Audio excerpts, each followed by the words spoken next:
coming to this promising topic that we're going to hear and to discuss.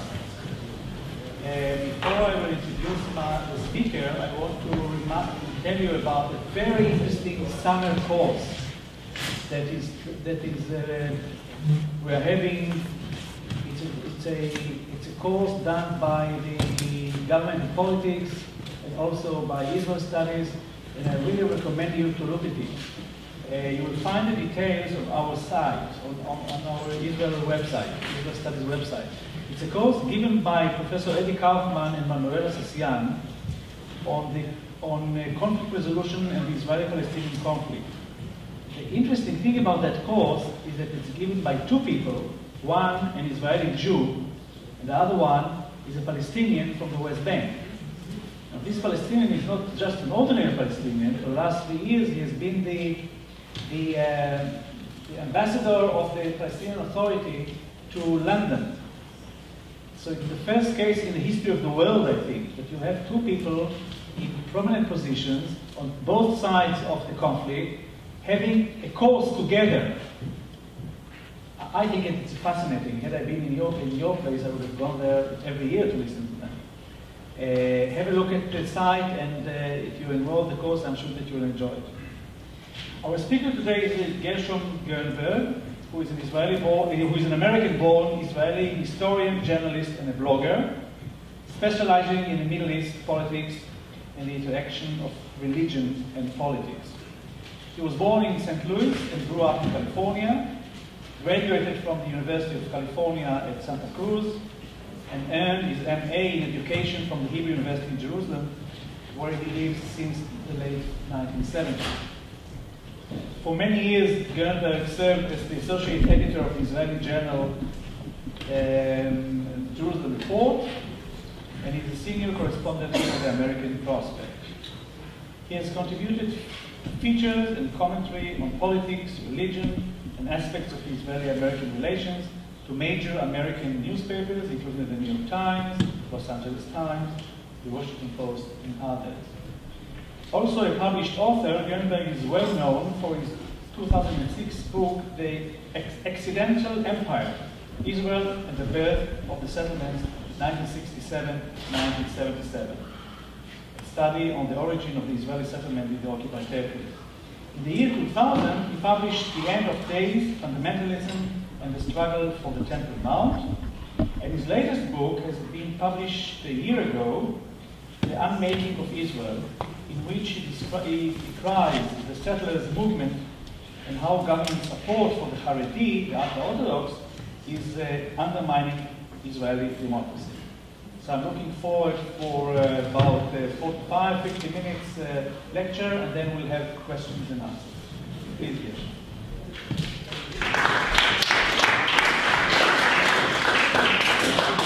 Thank you. It's a pleasure to be with you here today. And I want to thank everybody at the university who made it possible for me to come. There is a story I heard from a friend of mine who's an archaeologist, in which he said that British archaeologists once conducted an extensive dig near London. 10 meters down, they found a piece of copper, and they announced that 10,000 years ago, British engineers already had telephones. Soon afterwards, German archaeologists dug down 20 meters near Berlin and found a primitive piece of glass and announced that 20,000 years ago, ancient German scientists had already created fiber optics. Immediately afterwards, Israeli archaeologists conducted a dig in Jerusalem, went down 30 meters and found absolutely nothing, and announced that 30,000 years ago, the ancient Israeli high-tech industry produced cell phones. I like this story because it reminds me that it is, in fact, even possible to joke about postmodernism and narratives. And it reminds us of how much of people's identities they invest in their stories of the past. That investment makes it extremely difficult and, in fact, open to the Furies to deal with Israel's history and its development. Nonetheless, in my book, The Unmaking of Israel, I tried to dodge some of those emotions and to take a cold look at a dispassionate look at the development of democracy in Israel, the undermining of that democracy, and what policies may be useful in renewing that democracy. Or to put it differently, in periodizing and breaking Israeli history into chapters, the periods which I laid out were the pre-state period, what I call the First Republic from 1948 to 1967, what I've referred to in the title of one of my books as the Accidental Empire, 1967 and after, and possibly a fourth chapter to be announced, date to be announced, depending on political developments, of a Second Republic. First, going back to the history and the transition from free state to statehood, another story, this one true. For many years, for 15 years, I was the op-ed editor, the opinion editor of the Jerusalem Report. And I once had a columnist submit a column in which there was what I could generously refer to as a factual error. And I said to him, I can't publish this, it's not true. And he said, but this is an opinion article, and that's my opinion. So I said, okay, now I'm going to explain to you how opinion articles work.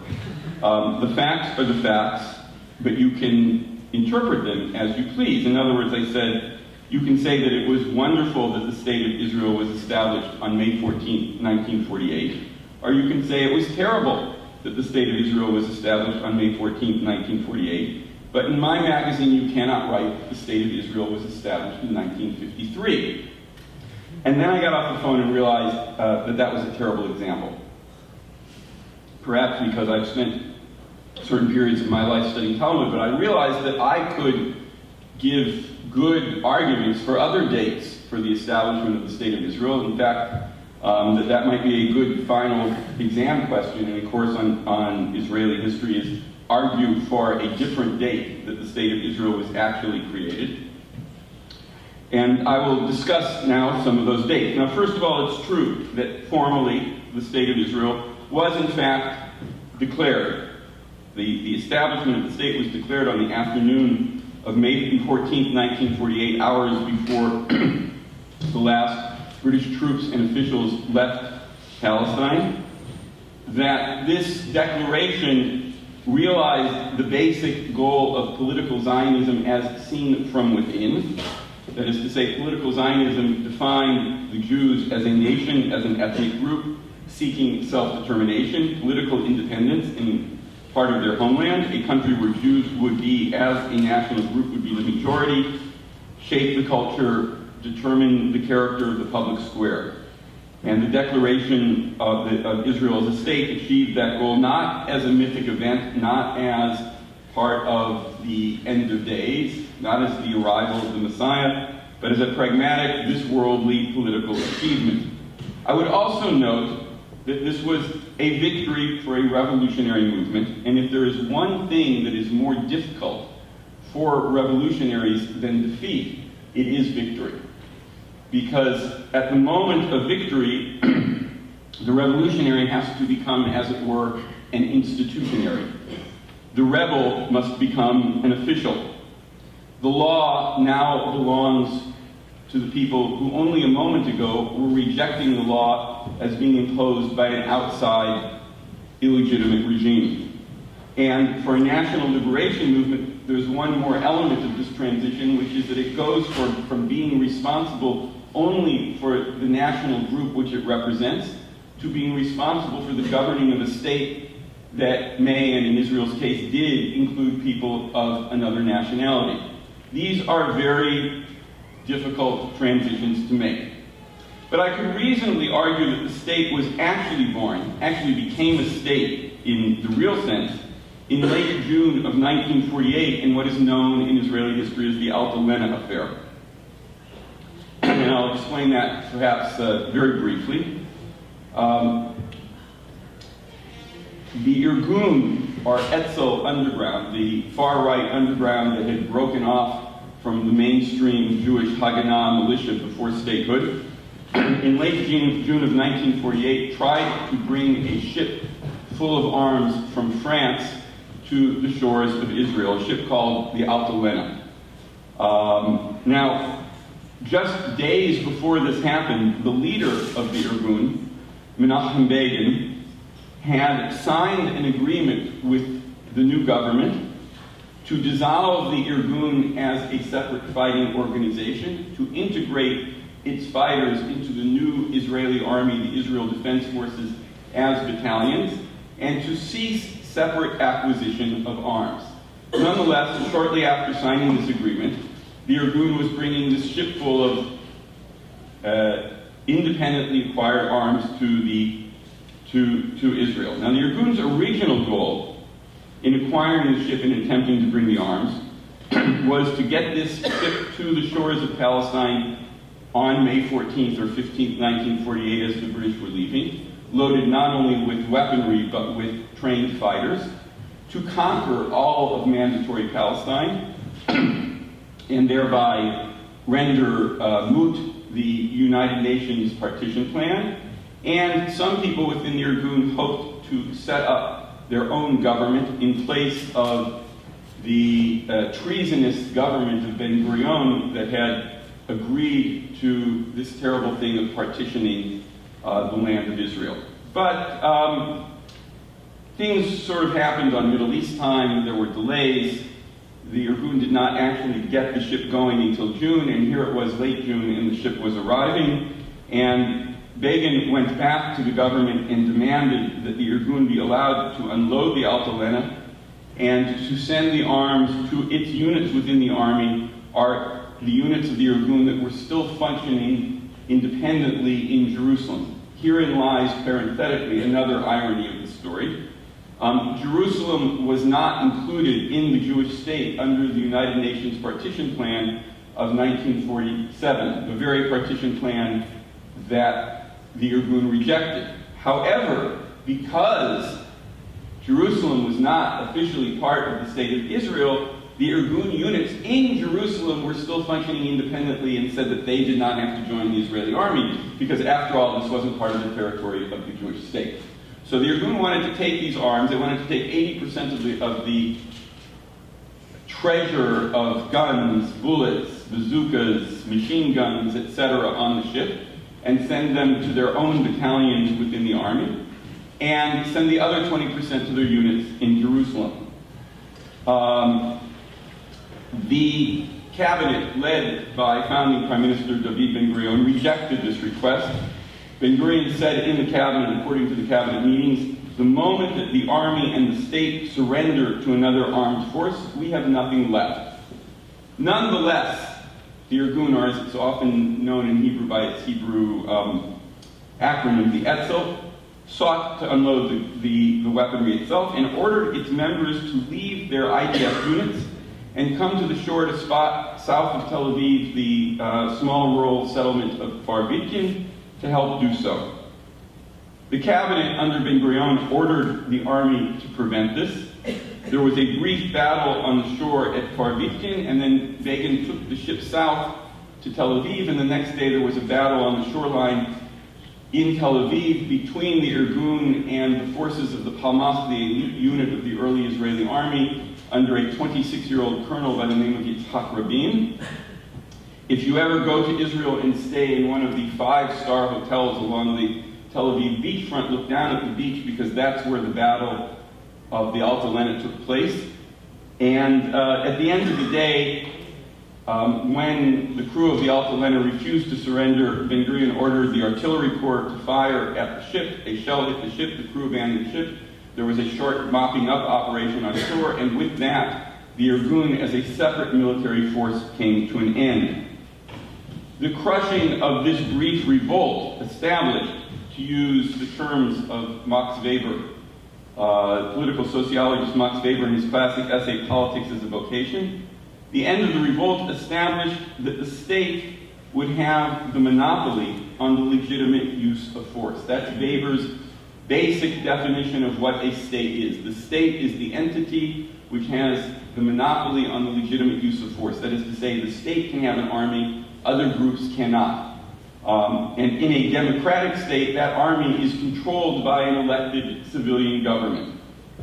Moreover, establishing that there is only going to be one armed force is critical for democracy to take place, because democratic politics is about the negotiation of differences between groups based on their electoral strength, rather than deciding their differences by fighting in the streets or even negotiations based on their military strength. When parties have armies or parts of the army are responsible to political factions, you can have elections, but you don't actually have a democracy. So in the Weberian sense of the entity which has a monopoly on the legitimate use of force, Israel was established in late June of 1948. Weber's definition actually has one more element. He says it is the entity which has the monopoly on the legitimate use of force within a given territory. And for practical purposes, given territory, defined territory, happened in the winter and spring of 1949 when Israel signed armistice agreements with the surrounding Arab states.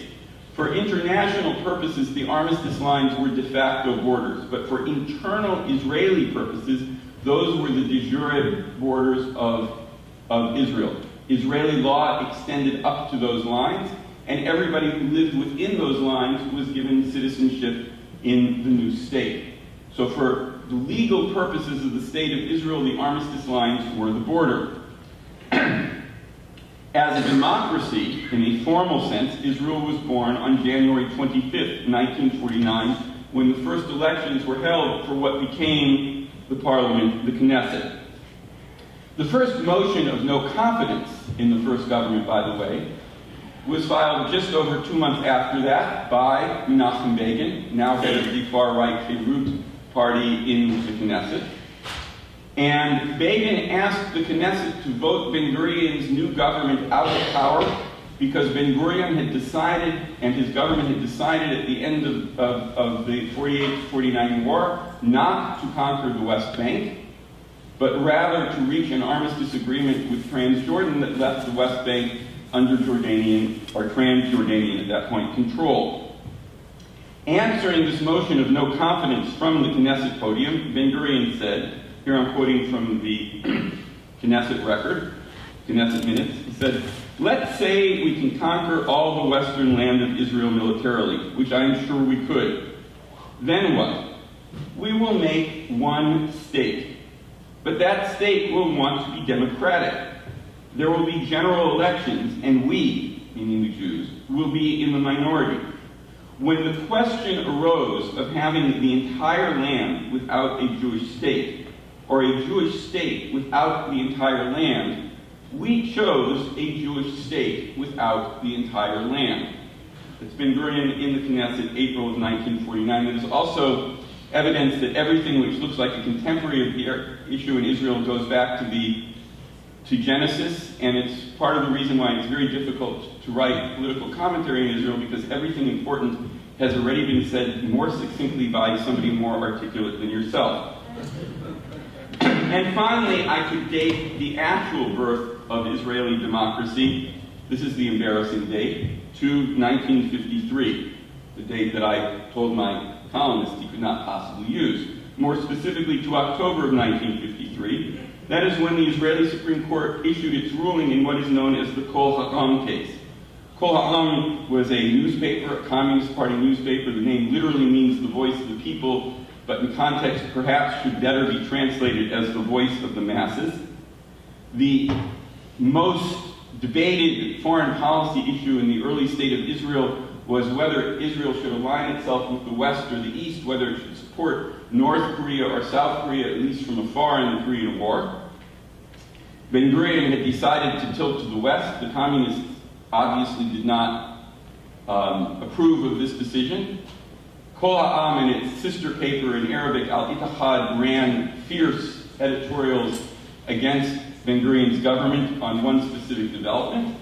And the government decided to utilize a colonial period British law which allowed the government to shut a newspaper for a period of several weeks in order to preserve public order. So Kol Ha'am and Al-Ittihad went to the Supreme Court and challenged this decision. The ruling was delivered by Justice Shimon Agranat, unusually enough a US-born and educated judge, and in an act of absolutely audacious judicial activism in the very best sense of the word, without help of a Bill of Rights, Agranat ruled that the government could not close a newspaper because it did not approve of what was written there. Agranat's reasoning was that in the Declaration of Independence, Israel's founders, that's you, Mr. Ben-Gurion, had indicated that Israel would be a democracy. Therefore, he said, all laws in the state of Israel, even those left over from the British period, must be interpreted as they would be in a democracy. He then went back to the philosophical roots of freedom of the press and showed that there could not be democracy without freedom of the press. He then indicated that Israel had no legal tradition or precedence on this issue because it was a new state. So he allowed himself to import the entirety of American precedent on freedom of the press directly into Israeli law, and came to the conclusion that a government may not close a newspaper because it doesn't like what was written there. There are a couple of very, very important aspects of this. One is that it established that Israel would be a democracy, not just in the sense of majority rule, but of protection of the rights of a minority, in this case an ideological minority. And the second critical thing is the government accepted the decision. The same government which had attempted to make an autocratic decision only months before to close the newspaper accepted that it was bound by judicial decisions and the law, and followed the court's decision, thereby establishing in a very critical way that there would be the rule of law and not of the whim of particular rulers, another critical condition for democracy. Now, as you are well aware, since I'm talking about Israel as a democracy, that there are two schools, in very rough, schematic, binary terms, there are two schools of thought in political science on Israel. And I will call them, for simplicity's sake, the half-full glass school and the half-empty glass school. The half-full glass says that the first Israeli republic was established as a democracy, that it's remarkable among countries that gained independence after World War II because it has continuously remained a democracy, power changes by elections, there is a civilian government, there is a free press. The half-empty glass theory says that it is a democracy only on the surface. It is not democratic in fact, first of all, because there is a clerical or religious system controlling key parts of life and state support for religion. And more basically, to use the term put forward by Israeli political geography, or in Israel, that Israel is actually an ethnocracy, according to this view, that it serves one ethnic group to the detriment of other ethnic groups. And Israel argues in his book by the name of ethnocracy that a country cannot be both an ethnic regime and a democracy at the same time. Logically, that makes sense, but historically, it's problematic. It ignores, for instance, the example of the United States. If one looks at American history, and world history around the time of the establishment of the United States, you can see that on the one hand, the American Revolution was the inspiration for democratic revolutions elsewhere, and on the other hand, that the American Constitution quite clearly created an ethnocracy, a citizenry that was by definition white, and that the slavery of non-whites was built into the Constitution as originally written. So I would say that there are a couple of lessons out of that example. One is that history is messy.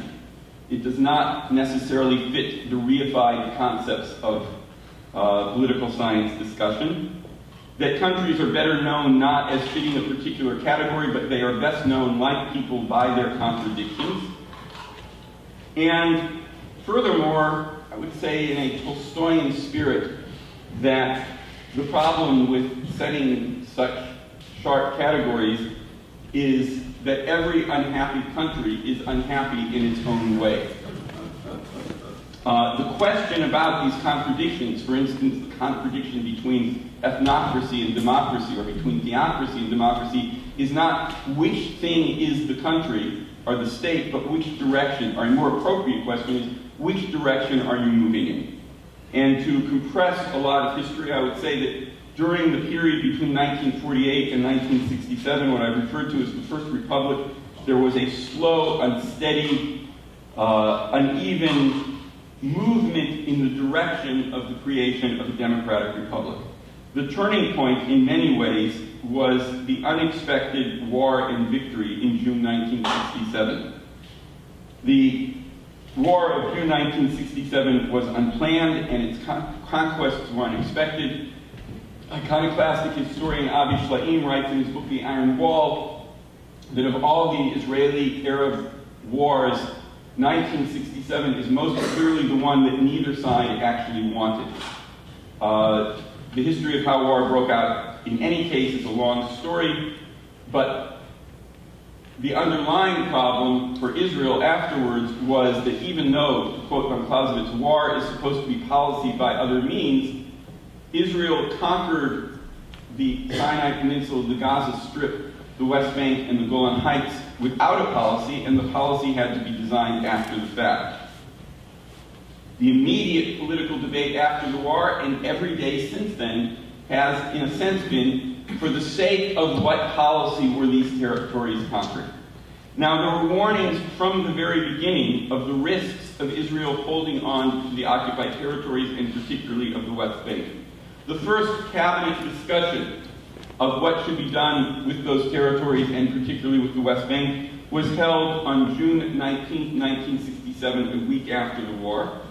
In that discussion, different ministers laid out different ideas. Moshe Dayan, the defense minister, for instance, suggested that the West Bank, that the Arabs of the West Bank, nobody in Israel used the term Palestinians in those days. The change in terminology is an interesting issue in itself, but we'll put that to the side for a moment. I'm just using the words that are used within the cabinet minutes of June 19th, declassified within the last few years. Dayan said we should give the Arabs local autonomy, the local power to control certain affairs, but the West Bank will remain under Israeli control. We will control foreign affairs and defense, and they will not have the vote within the state of Israel. Justice Minister Yaakov Shimshon Shapira responded that holding the West Bank with its Arab population and not giving the Arabs the vote, attempting home rule, as it were, was impossible, quote, in a time of decolonialization. He said, when we are unjustly accused of colonialism, can we even consider the idea of a territory in which mainly Arabs live, and defense and foreign policy will be in our hands like sheikdoms in the Persian Gulf? Every progressive person will rise against us and say they want to turn the West Bank into a colony.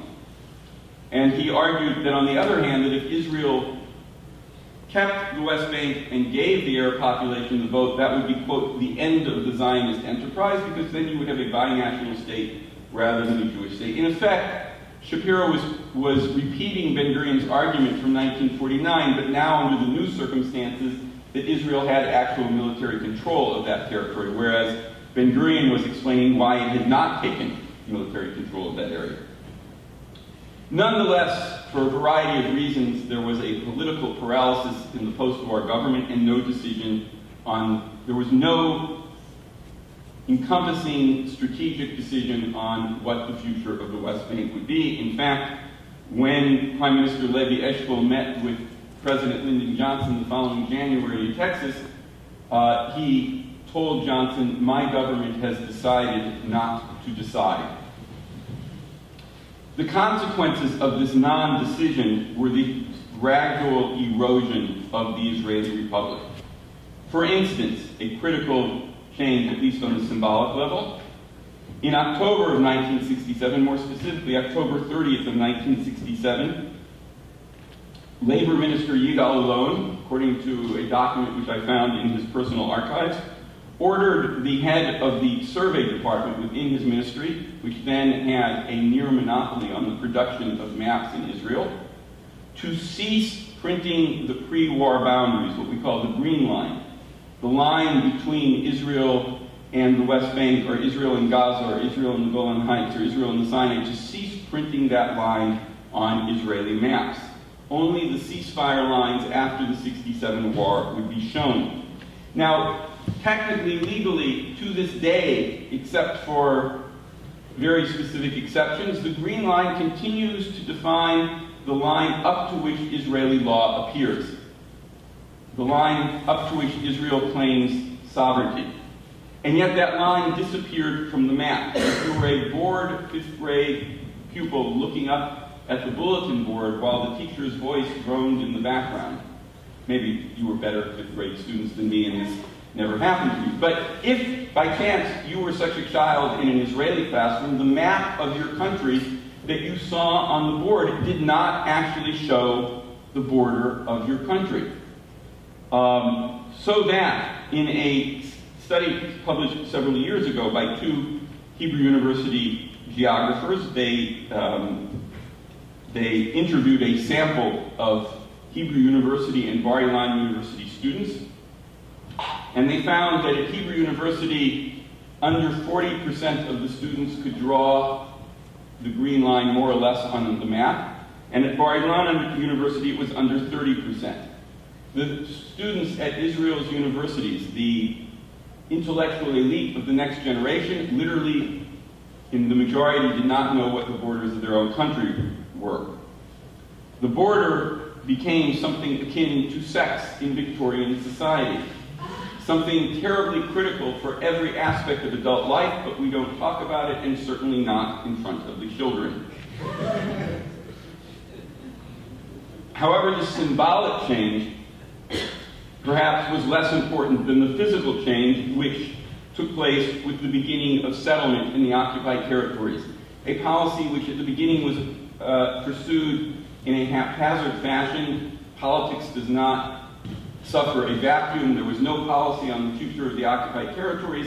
Initiatives of people who knew what they wanted, who knew what land they wanted to keep, led to the establishment of settlement. The very first Israeli settlement was established in the Golan Heights, then still known as the Syrian Heights, even within Israel, on July 16, 1967. It violated the government's own policy at the time toward the future of the Golan, and yet military officers, the quasi-governmental Jewish agency, and the Loan's labor ministry helped the establishment of a secular kibbutz on the Golan Heights.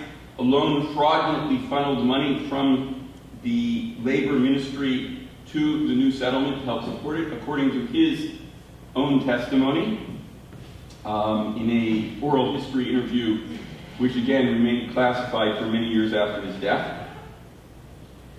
State officials were now going from being institutionaries to revolutionaries. They were returning to the glory days of their youth, when they would establish settlements to set the future boundaries of the Jewish state, ignoring the directives and the laws of the current government. The problem was that the Jewish state was already established and the government was the one in which they were serving. The establishment of that first settlement in the Golan set a pattern of the erosion of the rule of law and the government's following of the rule of law in several different ways. One was a gradual development of separate legal systems for Israelis and Palestinians living in occupied territory. From 1967, by military order, there was the justice system had the option, which was universally applied, of charging an Israeli who allegedly committed a criminal offense in occupied territory before a civilian court within Israel as if the crime had taken place within Israel.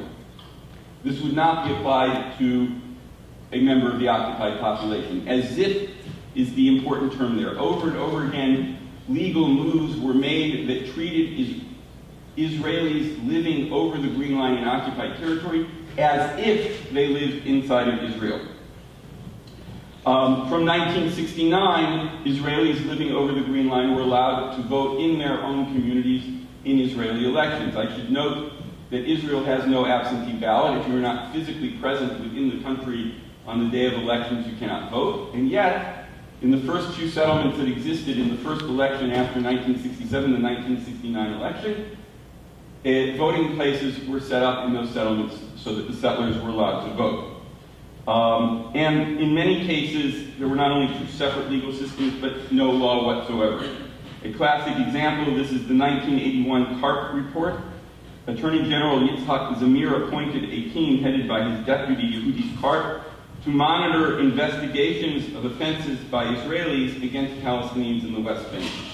A year later, Karp published a report listing numerous incidents of Israeli civilians shooting and wounding Palestinians and police not investigating, and officials of the military government sometimes ordering the police to drop the cases or free the suspects. The rule of law was being hollowed out. The rule of law in the sense of international law also began to be eroded with the first settlement established in the West Bank, Kfar Etzion, in September of 1967. Before Levi Eshkol brought this decision to the cabinet, this was the first settlement also established by cabinet decision.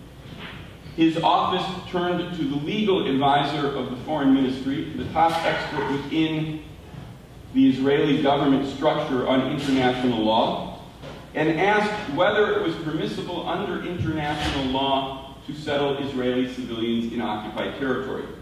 I found the response to this question signed by legal advisor Theodore Meron in Eshkol's office files, again declassified in recent years. Meron wrote, "My conclusion is that civilian settlement in the administered territories contravenes explicit provisions of the Fourth Geneva Convention." Nonetheless, a few days later, Eshkol brought the decision to establish Kfar Etzion to the cabinet, presenting it to the cabinet and to the world as an outpost of the Nachal branch of the army. Meron's opinion noted that it was permissible for an occupying power to set up temporary military bases in territory under military occupation. The Nachal branch of the army creates paramilitary agricultural outposts in which soldiers at strategic and dangerous places alternate between military and agricultural functions. And Kfar Etzion was announced as being a Nachal base. I found later, several years later, in the IDF archives, the military archives, an order issued on the day that Kfar Etzion was established by the officer in charge of administering the occupied territories, in which he wrote that as a cover for diplomatic purposes, Kfar Etzion would be presented as a military outpost, but that it in fact had no connection with the army. The implication of this order is that the government knew what the law is and decided to create a ruse to get around it. There's another irony built into this story. I was able to get to those documents because of a suit that I filed before the Israeli Supreme Court, and the army followed the instructions of the court and let me see the documents. I mean, the case is obviously much more tangled and complex than that, but basically, the army allowed me, under the rule of law, to see the documents which showed the evasion of the rule of law. This is what I meant by the fact that countries should be understood by their contradictions. Settlement throughout was and is supported by secular governments, but the most dedicated pool of settlers came from the community known as religious Zionists, those Orthodox Jews who had accepted the idea of creating a Jewish state as a nation state and integrating into its society. Following the war in 1967, a theology swept the younger generation of that community, which regarded the establishment of the state and the conquest of 1967 as part of God's plan for bringing the Messiah. Settlement in the territories, therefore, was a way of getting with God's plan. Land and settlement were transformed into core values of Judaism. A classic example of secular political values being theologized and turned into religious values. And I could give more examples of this, but this one will suffice because it's relevant to our discussion today. The government inadvertently ended up supporting turning that theology into the hegemonic theology within the religious Zionist community. because two of the means of financially supporting settlement involved education. First of all, one of the incentives created for Israelis to move to settlements was that certain professions, including teachers, get salary benefits. Certain professions working for the government get salary benefits if you live in or work in a settlement. So if you are a teacher in a public school living in the settlement of Ofra or of Efrat and teaching in Jerusalem, you get paid better than a colleague of similar background and seniority living in Jerusalem itself. Second of all, educational institutions, mainly religious educational institutions, were set up in religious settlements to provide jobs. So the state was supporting education by those who held the view that land and settlement were core values of Judaism, creating a situation that today that interpretation of Judaism has become transparent, has become invisible within the state religious schools. That is the norm. That's accepted. It's not seen as something political. Disagree with that view and you're making a political statement. But presenting that view, you're simply, within that context, understood to be speaking Judaism. And one last effect in the territories. Beginning in the 1980s, as the army became a less popular career choice for the secular elite, which had once provided the vast majority of combat soldiers and officers, generals encouraged the creation of a new kind of institution called the Pre-Army Academy, the Mechinat Kedam Tzva'it, originally only Orthodox institutions. The idea of the Pre-Army Academy was that a young Orthodox man would take a gap year of study between high school and the army and study Judaism in order to strengthen his belief and be able to stand up to the very real social pressure within the army to cease being religious. He would also receive motivational and physical training that would encourage him to become a combat soldier and go on to serve as an officer. The original academies were set up mainly in settlements and were headed by rabbis with this view of Judaism. Between 1990 and 2008, the percentage of graduates of the infantry's officer training course who were graduates of religious high schools went from under 3% to 26%.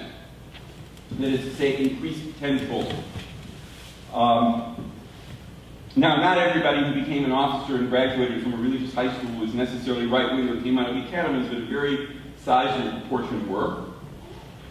And one of the results of this was that when Israel pulled out of the Gaza Strip in 2005, and a number of very prominent rabbis of that school said that it was prohibited religiously for a soldier to evacuate settlers from part of the land of Israel, the army chose not to use key infantry units in the evacuation for fear of mass insubordination. In other words, there was fear that the Alta Lena lesson had already been forgotten, that an outside political group, here the rabbis of the far right, might trump the elected government in giving orders to some soldiers.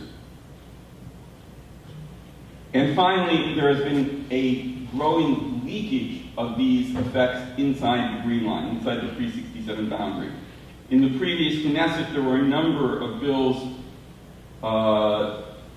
submitted, a few of which passed, aimed at reducing the democratic rights of the Arab minority within Israel and of critics of government policy, particularly on the settlement issue. For instance, one law goes back to a 1995 case in which an Israeli-Arab couple sought to build a home in a membership-only community on state-owned land. They had been turned down by the membership committee on grounds that they were Arab. They went to the Supreme Court. The Supreme Court ruled that such housing discrimination was not allowable. There were a couple of follow-up suits until the Ka'adans, the couple, received permission to build their home. In the previous Knesset, a law was passed which allowed the membership committees to turn down candidates who were not socially suitable for the particular community, a law which everyone understood to be creating the possibility to turn down Arab candidates, as well as single mothers, gay candidates, etc., people who didn't fit the social fabric of the community. What has developed is that in the occupied territories, there is sort of a nature reserve, a Jurassic Park of pre-state conditions of two ethnic groups struggling for control, albeit now one of those ethnic groups has support of state power. And it is impossible to keep that struggle beyond an invisible and unmarked border. There is a steady erosion of the state, a steady movement from institution to revolution, of state to movement. If Israel were a character in a novel, if I were to create a character in a novel to be allegorically Israel, I would create a character who had great artistic success and a substance abuse problem. And we would ask ourselves, is this character a failure or a success? And we would not have a clear answer. But we face a struggle between two visions of Israel, a democratic Israel and an Israel in the whole land. If the vision of the whole land continues, of a single state between the river and the sea, there are only two possibilities. Either Palestinians in occupied territory will continue to be denied the right to vote and be full members of the polity, or they will be given those rights and the state will cease to be a Jewish state. It will become a binational state. I think that if we look at the politicization and the national mobilization of the Jewish and Palestinian populations, we could reasonably predict that, or there would be reasonable grounds to fear that such a binational state would be located somewhere on the spectrum between Belgium, where it's impossible to form a government, and Bosnia of the 1990s, where the separate ethnic groups were at war with each other. What Ben Gurion said in 1949 and Shapira said in 1967 remains true. For Israel to be both a democracy and a state with a Jewish majority, it cannot rule the West Bank. So I would suggest an opposing vision, a vision of a second Israeli republic. And I would say that there are three basic requirements, there are others, but three basic requirements for reestablishing Israel, for creating the second republic. One is to end the occupation and the settlement enterprise, to look at the idea of a two-state solution not simply as Israel giving up land for peace, but the opposite direction. Israel needs to give up that land to remain a democratic and Jewish state, and peace is the only safe way of doing so, is the means to free Israel itself of the occupation. The second essential step is the separation of synagogue and state. This is a divorce made in heaven. And the third requirement is, even while maintaining a Jewish majority in the state by changing the area ruled by the state, to ensure that the non-Jewish minority, and particularly the Palestinian minority within the state of Israel, enjoys full equality formally and informally within the state. These are the steps necessary for creating a second Israeli republic, a democracy with a Jewish majority and a minority fruitfully working with the tension between majority and minority culture. Now, is there any chance of that happening? The last 2 years when I've lectured on this, everybody said to me, oh, that's an impossible vision. We all know that the game's up. Israel is steadily moving to the right. This was the predictions right up to the day of the Israeli elections. Netanyahu, according to all reports, was going to gain a strengthened majority. In fact, what happened was that Netanyahu ran virtually unopposed and managed to lose the election, perhaps an Israeli invention. The right's majority shrunk to 1. The right overall lost 4 seats. The Likud and its partner, Israel Beitenu, lost a total of 11 seats. The center bloc, which has been treated as the winner in the election, actually lost 1 seat if we look at the center parties together, and the left gained 5 seats, the left being Labor and Meretz. In fact, what happened is something that does fit the pattern of Israeli elections, which is that over the last 20 or so years, each election has brought a swing of the pendulum, because the vast center of Israeli politics, the plurality in the center, both has accepted the idea of a two-state outcome and is very doubtful that it can be achieved. I can give numbers on that during question time if you like. The current coalition if it is indeed formed today, tomorrow, or the next day, will be a shaky one, combining parties who do not want a two-state agreement and those who are at least formally in favor of one. And the greatest test of its stability will be if there is an actual renewed peace initiative under American sponsorship. There is no certainty that such an initiative will succeed, but there is certainly far less reason for despair than people imagine. Israel is a different country than the one presented in the Western media before the election. Nothing is faded. Political agency remains to Israelis and, for that matter, to Palestinians, and that creates the opportunity of creating a second Israeli republic. Thank you very much.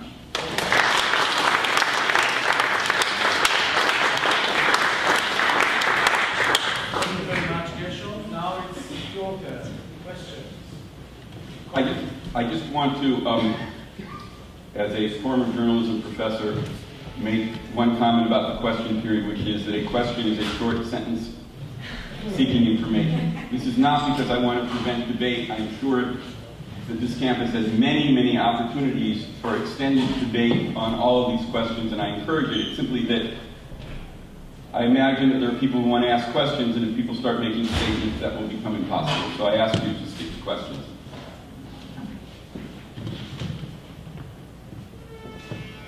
Hi, I was just going to ask, now that Mossad has gained more power, what policies do you think specifically will be implemented, and how possible is a two-state solution? I don't know what policies will be implemented. I write about what's happened.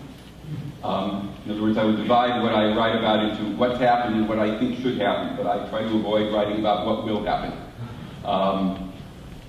So I don't know what policies will be followed by the next government, if in fact the government is put together this week. The reason I say this week is that the deadline for Netanyahu to form a government is Saturday night.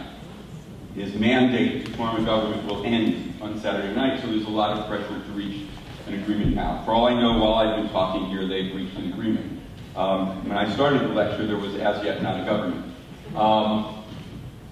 If the government is the one that has been described, the government which includes Yair Lapid's Yesh Atid party, the Likud, the right-wing religious Jewish Home Party, and Tzipi Livni's Tnuah, the movement, it will be a government defined most of all by its lack of definition, by its instability, by its contradictions on a range of issues, including education, the economy, and most particularly on the future of occupied territory relations with the Palestinians. The normal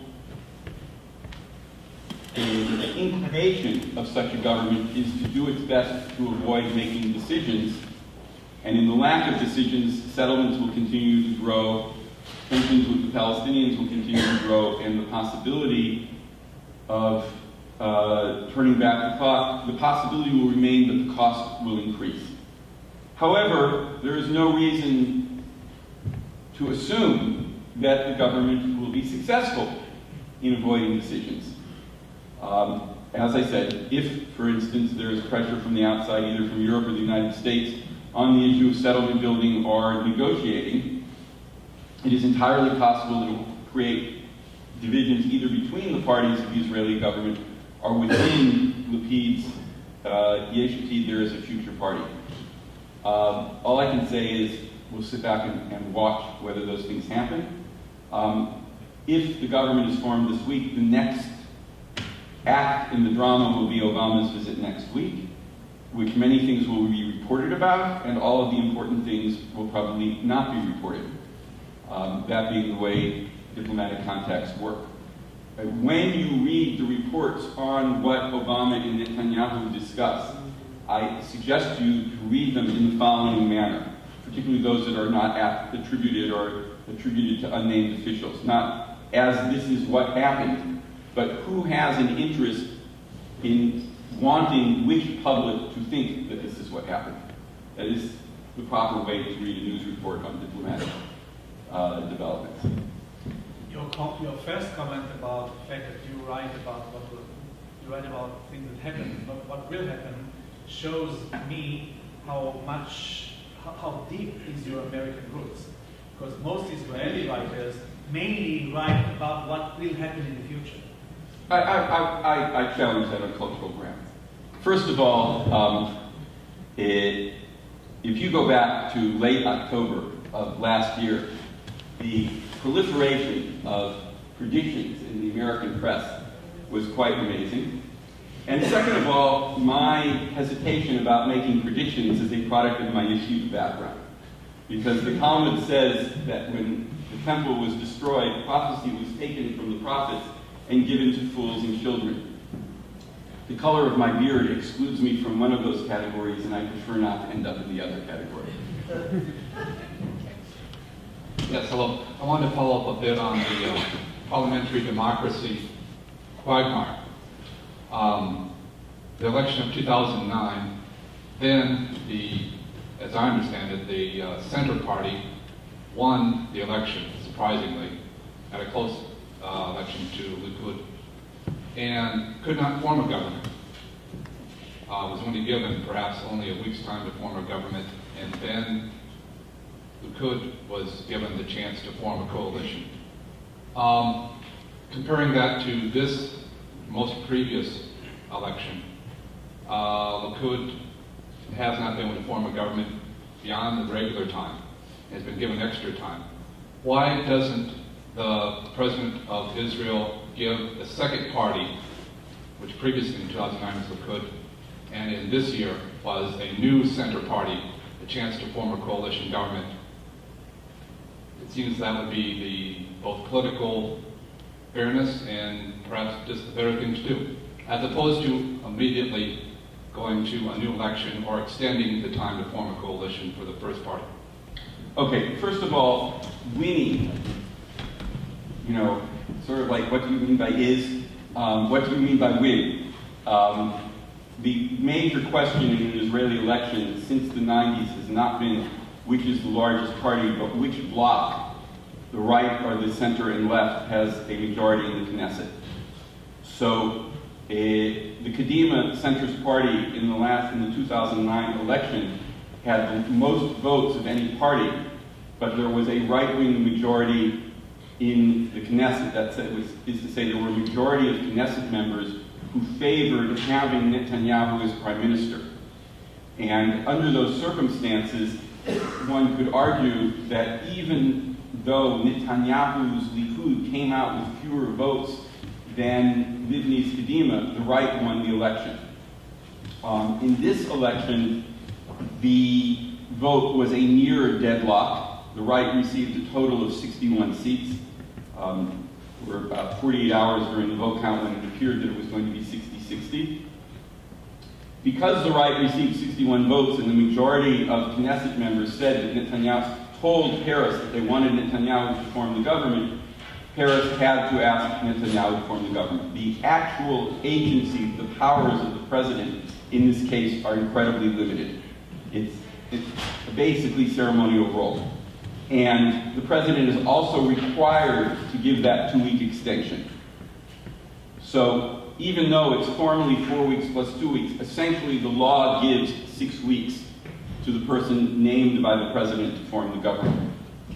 If negotiations break down this week and Netanyahu does not form a government, Peres actually gets a moment of choice. He consults again with all the parties, and then he can either assign the job to another party, or he can go back to the Knesset and he can say, there is nobody capable of forming a government.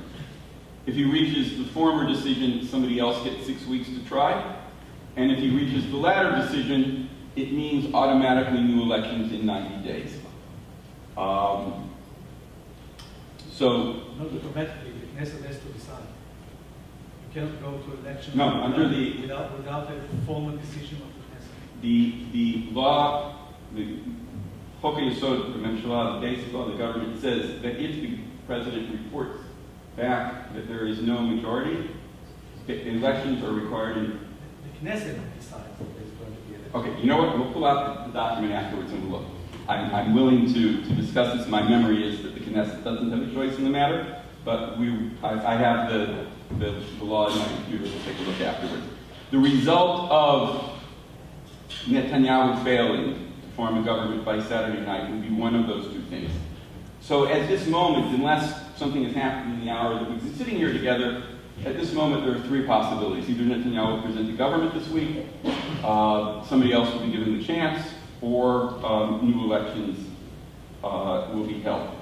I would argue as a supporter of the multi-party parliamentary system that this is a feature, not a bug. The elections clearly showed a divided electorate. Either the parties within that divided electorate will succeed in negotiating compromises which allow the formation of a government, or if there is complete gridlock, rather than leaving it for 4 years while the budget is cut automatically and no legislation is passed, and all sorts of things that could theoretically happen in some other framework, new elections will be held.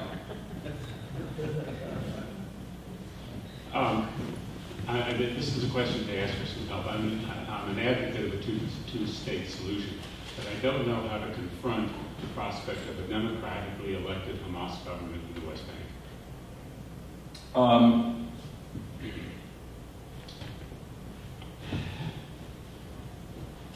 The answer to that question, or the potential answers to that question, are being acted out to our west in Egypt, which is to say that in 1979, Israel signed an agreement with Egypt that created a series of safeguards and incentives that would make it in the interest of each country to preserve the treaty.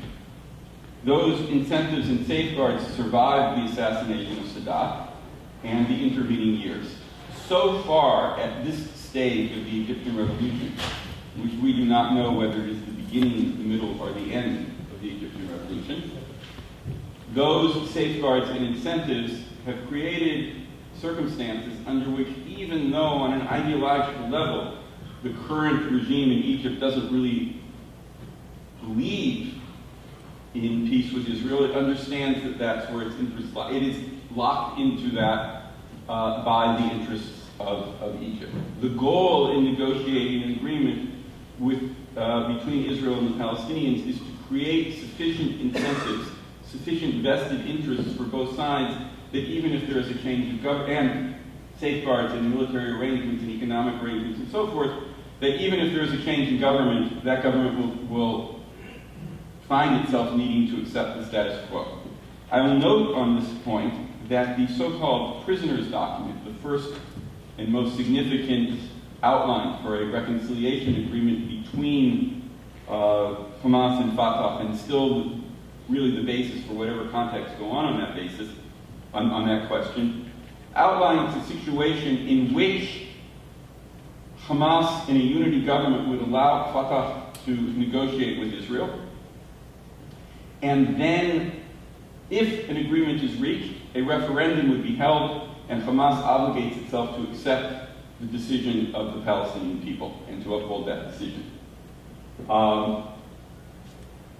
This is essentially a way for Hamas to get out of a theological problem.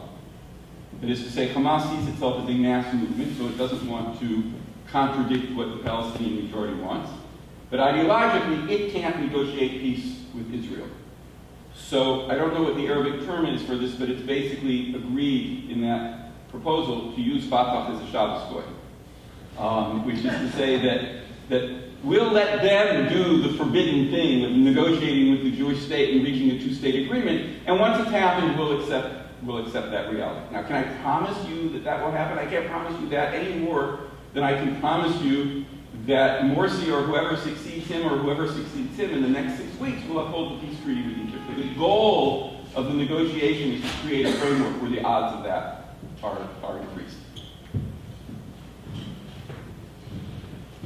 In your vision of the Second Republic, you alluded to American sponsorship for the peace process. I would agree is fair. I'm sorry, I can't hear you. Not working. You just, Hello.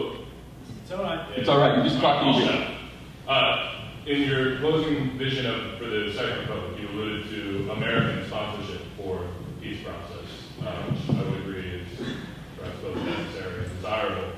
I guess what I'm interested in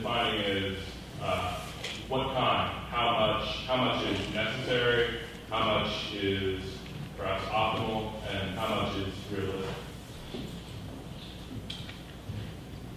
What's realistic, I will leave to people who cover Washington instead of Jerusalem. I would guess that what's realistic is very, very much dependent on what both the administration and Congress hears from whom in what volume. And that's an open question. That depends on people and what they make a realistic political option. I would say that the elements of a potentially successful American initiative would be, first of all, insisting on a return to talks. Second of all, presenting parameters for those talks which are close to where, at least close to where the Abbas-Olmert talks broke off in 2008 when Olmert was indicted for everything and became a lame duck. Because that's why those negotiations broke off. And it would include another critical element, which is remembering that negotiations are not only with the diplomats in the closed rooms, but with the public on each side. A necessity which is sometimes ignored by the professional diplomats.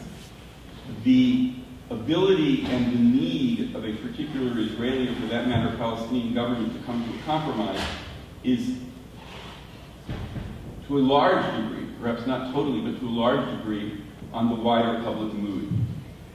And so, as part of an American initiative, I think it's critical for an American administration to present the case for peace being the next remarkable achievement of the state of Israel to the Israeli people, and likewise to present a two-state solution to the Palestinian people as a realizable way toward independence, and the United States as a party which will act as a facilitator for that. The talking has to go on not only in those closed rooms, the reports on which we are unsure of, but in the public space. Will that happen? I don't know. The first stage in that, if the government is formed, is next week. I don't know what Mr. Obama is going to say. That's not the last potential stage in that. The reason in particular that I mention that is that a look at the Israeli side in particular is something that I alluded to when I was talking. In the last year, polls performed by the Peace Index, the polling institution which has followed Israeli attitudes toward negotiations, peace and war since the Oslo Accord on a monthly basis, the monthly polls by the Peace Index show that between 65 and 70% of Israelis, depending on the month, think that it is either important or very important for Israel to return to negotiations on a two-state agreement. However, the same polls show that 25 to 30% of Israelis think that there is a realistic chance of such negotiations succeeding in the coming years. That is to say, a steady plurality of about 40% of Israelis believes that it is very important for Israel to return to negotiations which they despair of succeeding. As I said, you know people by their contradictions. That also helps to explain the pendulum movement of Israeli politics. And part of the negotiating process has to be finding ways to address that public and increase their confidence in the potential for success and therefore the efficacy of making compromises.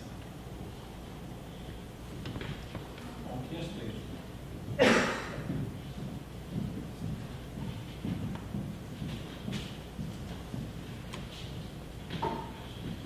In the role of preserving Israeli democracy, can you talk a little bit about the power struggle between the Supreme Court and the administration, the political? Oh, that's a gorgeous question. It's a really complicated one. I'll go back, first of all, to my initial comment in the lecture about the Kola case. The significance of the Kola case in 1953 was that the government accepted a Supreme Court decision. There is no law of nature which says that that has to happen. The court has no troops, right? One of the negative developments in Israeli politics in recent years has been increasing disregard by the government of actual decisions by the court and continued legislative initiatives aimed at limiting the powers of the court.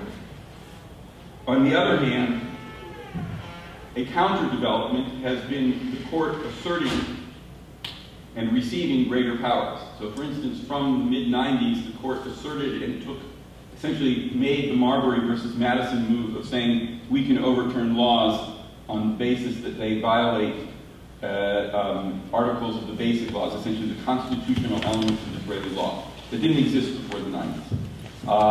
The Supreme Court widened who had standing to bring suit against government actions to a much wider scope than had existed before the 90s. There's been, as I said, two kinds of pushback against that, politically and particularly from the right. One kind of pushback is simply to not carry out the decisions, and the other kind of pushback is to try to legislatively restrict those rights. Most of the decisions I know of in which the government has not carried out decisions have been decisions having to do with the settlements and with developments in the occupied territories. So for instance, the court says you have to remove this settlement from private Palestinian land by this date, and the government keeps filing for extensions, and basically nothing happens. And there have been cases, there's at least one situation which I have the date again in the magic black box on the computer, but at one point then Supreme Court Chief Justice Dory Vantage, when confronted with the state attorney saying, well, we have to set priorities, basically said, what are you talking about priorities? We know that you never carry out our decisions on these issues. And the second effort has been to, in some way, restrict the powers of the court. Those initiatives have, as yet, not succeeded. They've been the subject of huge political battles. I'm happy to say that they haven't succeeded as yet, but again, I can't tell you what will happen tomorrow. One of the reasons that the parties to the right are unhappy that Tzipi Livni will become justice minister is, according to negotiations up to this minute, or rather an hour ago, is that they fear that she will actually protect the prerogatives of the Supreme Court. I don't know if their fears are correct, and I don't know if she will become justice minister, but that's part of the interaction that's going on. And there's one last irony in this, in this situation, which is that one law that the Knesset did pass in an effort to affect the Supreme Court was a law which changed who could become the Chief Justice. Normally, standard practice is that the next Chief Justice is the justice with the greatest seniority on the court. The court has a mandatory retirement age of 70, and there's a law which said that you can't become Chief Justice if your term is going to be less than 3 years.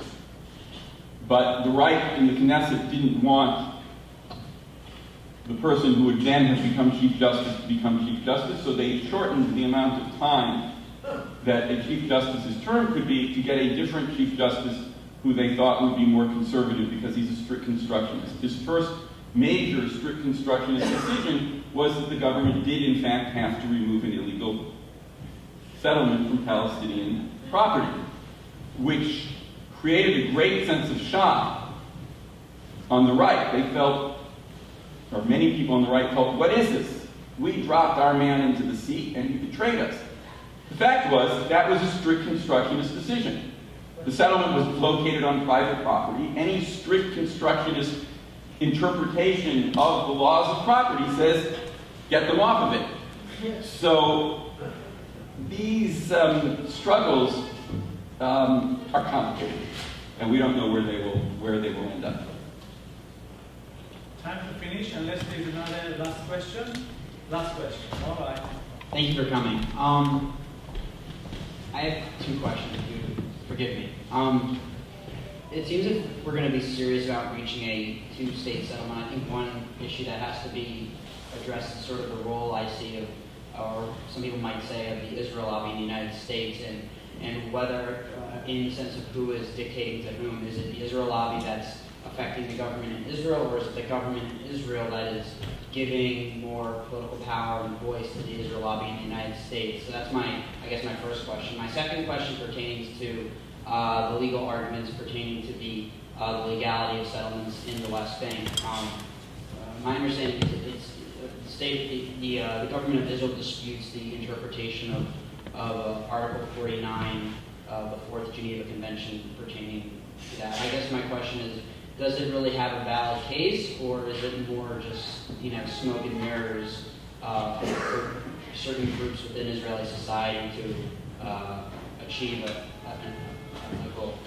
In terms of the first question, the relationship between groups like AIPAC and the Israeli government is fluid, and I can't tell you how it's going to work out. For instance, during Rabin's second term as prime minister in the early 90s, it was clear that there were situations in which the Israel lobby was unhappy with, and in at least one situation, set a trap for Rabin, trying to prevent him from going ahead with negotiations. So the idea that the lobby is simply operating according to what the Israeli government wants certainly did not hold up in that case. The lobby was more hawkish than the Israeli government. What would happen in a new set of negotiations? I have no idea. Regarding the legal situation, I would say that the case, or the several different kinds of cases that Israel presents on the legality of settlements are ones that were developed after the fact. And the difference between them and Meron's opinion saying that the Geneva Convention forbade civilian settlements is something like the difference between if I come to my accountant and say, can I take this trip as a business expense? Or I come to my accountant and say, I took this trip as a business expense. It happened to be to the Virgin Islands. The sun was nice. Could you please design a case where that was a business expense because people are on my back? That is to say, an accountant or a lawyer might do either of those things, but the nature of their legal argument or their accounting argument would be different. The Israeli government's case is an ex post facto case. There are 2 or 3 prominent legal experts that are quoted in every argument on this subject. They are, first of all, terribly in the minority, even among Israeli experts on international law, much less internationally, on the interpretation of the Geneva Convention. My own understanding of the Geneva Convention is that their views are smoke and mirrors. Because the critical claims are either that the mandate still applies, and nothing has happened since then. Therefore, this is all territory that Jews are allowed to settle in. Or, following through on that because there was no recognized sovereign in the West Bank before 1967, only 2 countries recognized Jordan's sovereignty in the West Bank, that there is no previous sovereign, so the laws of occupation don't apply. The problem with both of these, there's a immediate technical problem with both of those arguments and a deeper argument. If that were the argument, if that were really the Israeli government's case, it would have never established settlements in the Golan and in Sinai, which were clearly part of the sovereign territory of Syria and Egypt. So by focusing your eye on the shell, in the shell game called the West Bank, it's taking attention away from the fact that settlements were established in territory that was sovereign territory. But what's more important is that the Geneva Convention, the Fourth Geneva Convention, does not exist to protect the right of states. It exists to protect the rights of the occupied population. And therefore, as long as territory is under military occupation, it does not matter whether there is a known sovereign over that territory. And therefore, it applies to the West Bank because the West Bank is under military occupation. Israel itself does not claim sovereignty there. No Israeli sovereignty is recognized there. Israel itself rules the West Bank by the laws of military occupation, and therefore the Fourth Geneva Convention applies. Thank you very much.